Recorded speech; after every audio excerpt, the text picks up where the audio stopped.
बंदर ने की चोरी। गांव के बीचों बीच स्थित एक बड़ा सा पीपल का पेड़ था जो गांव की पहचान बन चुका था। इस पीपल के पेड़ पर एक नटखट बंदर का परिवार रहता था और सबसे ज्यादा शरारती था उनका सरदार मंगलू। मंगलू की हरकतें पूरे गांव में मशहूर थीं। कभी वो बच्चों के हाथ से मिठाई छीन लेता तो कभी औरतों की टोकरी से सब्जी उठाकर भाग जाता। गांव के लोग उसकी हरकतों से परेशान थे, पर उसकी चालाकी और शरारतें देखकर हंस भी पड़ते थे।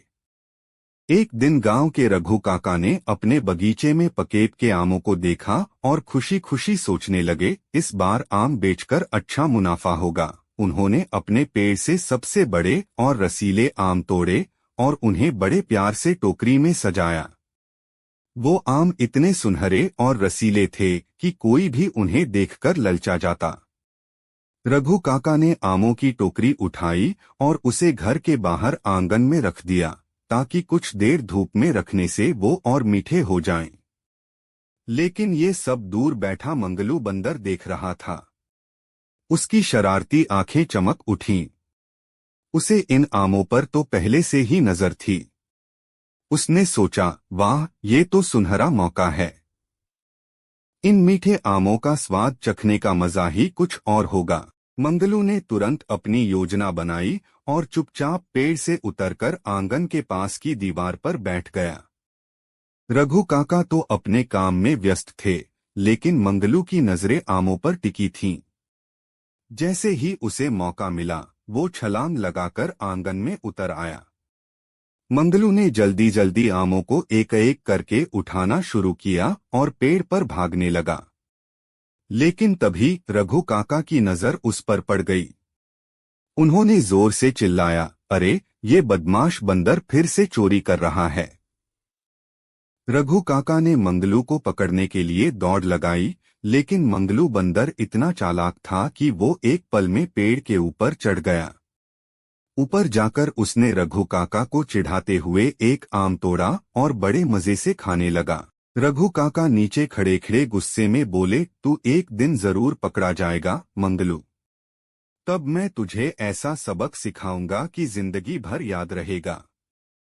गांव में ये घटना आग की तरह फैल गई।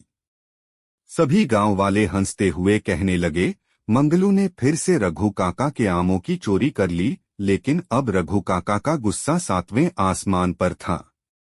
उन्होंने ठान लिया कि अब वो इस बंदर को सबक सिखाकर ही दम लेंगे। रघु काका की योजना।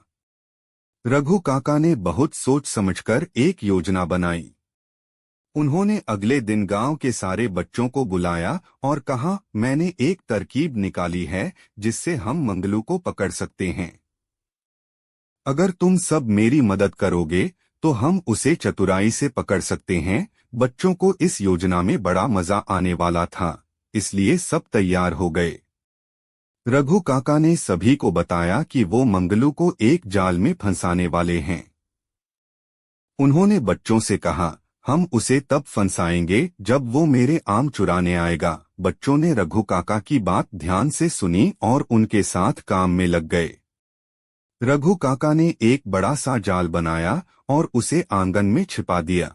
जाल के बीचों बीच एक टोकरी रख दी जिसमें ढेर सारे पके हुए आम रखे थे।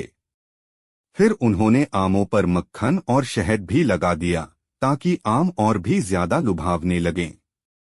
उनकी योजना थी कि मंगलू आम की खुशबू और मिठास देखकर खुद ही जाल में आ फंसेगा।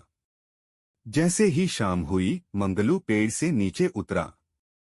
उसकी नजर तुरंत रघु काका के आंगन में रखी आमों की टोकरी पर पड़ी। आमों की महक से उसका मुंह पानी से भर गया। आज तो मैं पूरा मजा लूंगा, उसने सोचा और सावधानी से आंगन में कूद पड़ा।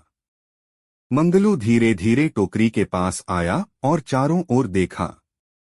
जब उसे कहीं कोई खतरा नजर नहीं आया तो उसने झट से टोकरी से एक आम उठाया और खाने लगा। तभी अचानक जाल उसके ऊपर गिर गया। मंगलू को कुछ समझ ही नहीं आया कि हुआ क्या है। वो फंस चुका था। मंगलू की चालाकी। रघु काका और बच्चे खुश हो गए। उन्होंने सोचा कि अब मंगलू पकड़ा गया है और वो उसे गांव वालों के सामने ले जाकर सजा देंगे। रघु काका ने मुस्कुराते हुए कहा, देखा, मैंने कहा था ना कि मैं इसे जरूर पकड़ लूंगा। लेकिन मंगलू ने हार मानने का नाम नहीं लिया।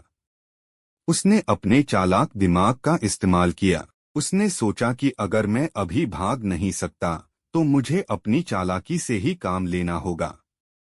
मंगलू ने जाल के अंदर से रोनी आवाज में कहा, काका, मुझे माफ कर दो। मैं तो बस भूख से मजबूर था, इसलिए आपके आम चुरा लिए। अब मैं कभी चोरी नहीं करूंगा। आप मुझे छोड़ दो प्लीज। रघु काका और बच्चों ने सोचा कि शायद मंगलू सचमुच पछता रहा है। लेकिन रघु काका को अब भी उस पर पूरा भरोसा नहीं था। उन्होंने कहा, तू बहुत चालाक है मंगलू। पहले तो तुझे सबक सिखाना पड़ेगा। तभी मंगलू ने एक और चाल चली।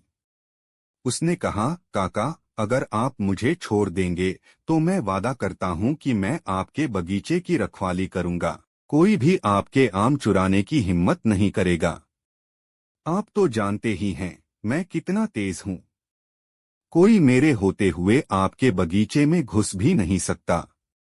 रघु काका सोच में पड़ गए। मंगलू सचमुच चालाक था और अगर उसने सच में बगीचे की रखवाली की तो यह उनके लिए फायदेमंद हो सकता है। आखिरकार उन्होंने मंगलू की बात मान ली और उसे छोड़ दिया। अंत में हंसी का माहौल। मंगलू पेड़ पर चढ़कर हंसने लगा। उसने कहा, काका, आपने मुझे छोड़कर बहुत अच्छा किया। अब मैं सचमुच आपके आमों की रखवाली करूंगा। लेकिन हाँ, कभी कभी खुद भी थोड़ा खा लूंगा। रघु काका ने मुस्कुराते हुए कहा, ठीक है, पर ध्यान रखना कि अगली बार अगर तूने ज्यादा आम खाए तो ये जाल फिर तुझे पकड़ने के लिए तैयार रहेगा। गांव के लोग और बच्चे हंस पड़े। अब मंगलू गांव का रखवाला बन चुका था। उसकी शरारतें तो कम नहीं हुई, पर अब वो चोरी नहीं करता था। लोग उसे पसंद करने लगे थे और उसने अपने खास अंदाज में गांव के लोगों के दिल में जगह बना ली थी। इस तरह मंगलू की चोरी की कहानी एक मजेदार मोड़ लेकर खत्म हुई।